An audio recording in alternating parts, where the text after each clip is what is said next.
ভাঙচুর।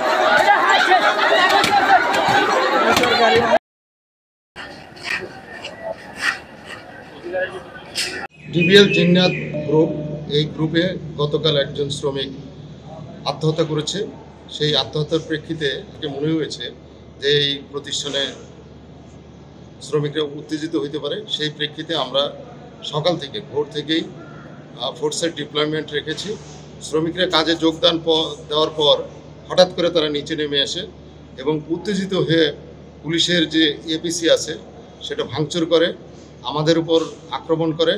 এতে আমাদের 11 জন পুলিশ সদস্য আহত হয়েছে এবং অন্যান্যরা যারা ছিল তারা কিল থাপ্পড় এগুলো খেয়েছে। আমরা তাৎক্ষণিকভাবে তাদের 23 জনকে আটক করেছি। আইনগত ব্যবস্থা প্রক্রিয়াধীন আছে।